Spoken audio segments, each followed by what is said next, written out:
Assalamualaikum warahmatullahi wabarakatuh. Di sini saya Bella Dwi Rahmadani, NPM 1914151065 akan mempresentasikan tentang rancangan usaha, yaitu usaha sosis bakar. Video ini dibuat untuk memenuhi tugas mata kuliah kewirausahaan.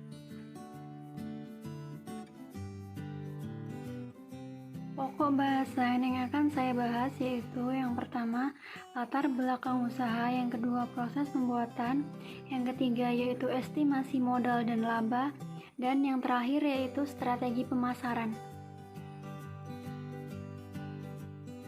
Poin pertama yaitu latar belakang usaha. Sosis bakar adalah sosis panggang atau sosis barbeque yang merupakan salah satu olahan makanan yang terbuat dari daging, diantaranya yaitu daging sapi, ayam, ikan, dan yang lainnya. Seiring perkembangannya sosis di berbagai negara, yang salah satunya berkembang di Indonesia, kini olahan makanan ini dikembangkan menjadi menu lain yang dapat menggugah selera makan. Di antaranya, sosis bisa dibuat untuk sosis bakar yang diberikan bumbu bakar atau barbeque, lalu disiram dengan saus penambah cita rasa.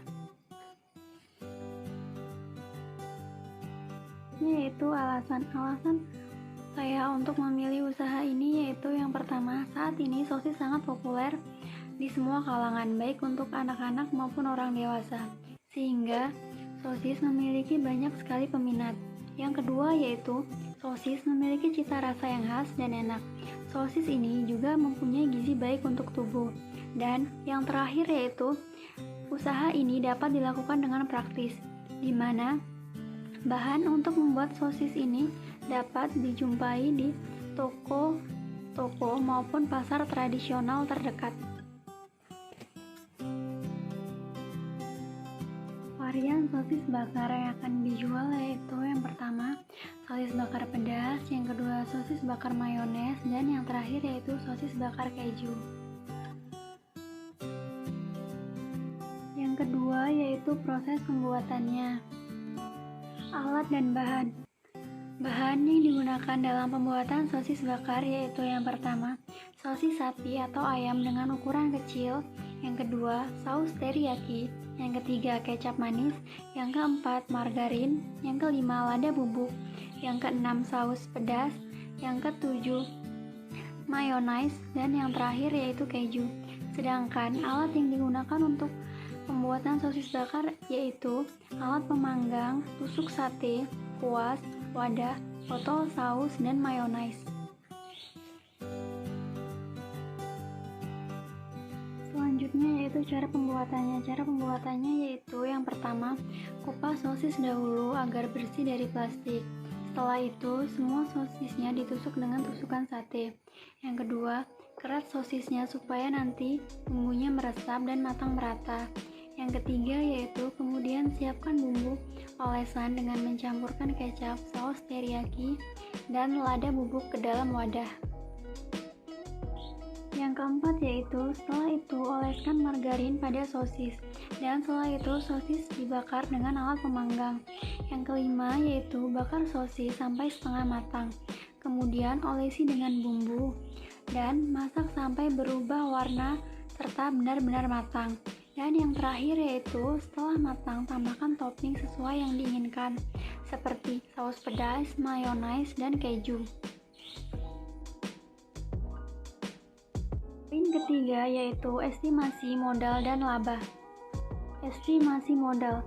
Jenis anggaran yang dihitung yaitu peralatan tetap yang dengan jumlah 2.500.000 untuk peralatan yang dipakai dalam jangka panjang seperti gerobak, alat panggangan, kompor, tabung gas, kuas, wadah, dan lainnya.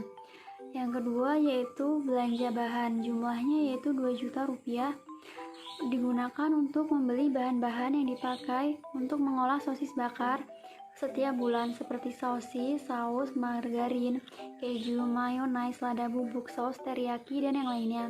Dan yang terakhir yaitu biaya penyusutan dengan jumlah 60.000. Biaya penyusutan alat operasional selama 1 bulan dihitung dengan cara 1/lama bulan pemakaian dikali harga barang. Hingga total modalnya yaitu 4.560.000. Biaya operasional per bulan dikurangi dengan biaya peralatan tetap, sehingga 4.560.000 dikurangi dengan 2.500.000, sehingga hasilnya yaitu 2.060.000. Selanjutnya yaitu estimasi laba.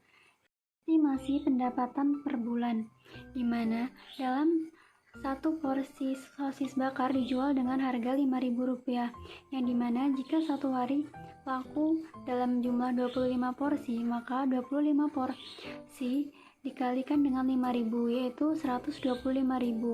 Itu untuk pendapatan satu hari.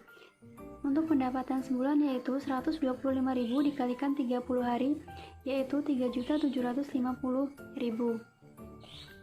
Hingga keuntungan per bulannya yaitu total pendapatan dikurang dengan biaya operasional, yaitu 3.750.000 dikurang dengan 2.060.000, dengan hasil 1.690.000, dan itulah keuntungan yang didapatkan dalam satu bulan penjualan.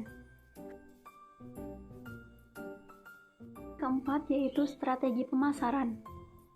Strategi pemasaran yang dilakukan untuk usaha ini yaitu yang pertama, melakukan promosi melalui sosial media. Sekarang ini banyak sekali sosial media yang dapat digunakan untuk membantu mempromosikan penjualan, yaitu seperti Instagram, Facebook, dan WhatsApp. Yang kedua yaitu menawarkan ke tetangga sekitar. Yang ketiga yaitu membuat banner dan poster untuk disebarkan. Dan yang terakhir yaitu mengajak teman-teman untuk membantu mempromosikan jualan yang akan diperdagangkan. Sasaran konsumen dari usaha ini yaitu untuk berbagai usia, baik untuk anak-anak, remaja maupun orang dewasa, terutama yang tinggal di lingkungan sekitar. Persen keberhasilan usaha. Persen keberhasilan dari usaha yang saya jalani yaitu kira-kira 85%, karena di tempat saya berjualan termasuk tempat yang strategis, di mana terletak di pinggir jalan dan selalu ramai, serta tidak ada kompetitor di daerah saya. Demikianlah presentasi dari saya, kurang lebihnya saya mohon maaf. Saya akhiri, wassalamualaikum warahmatullahi wabarakatuh.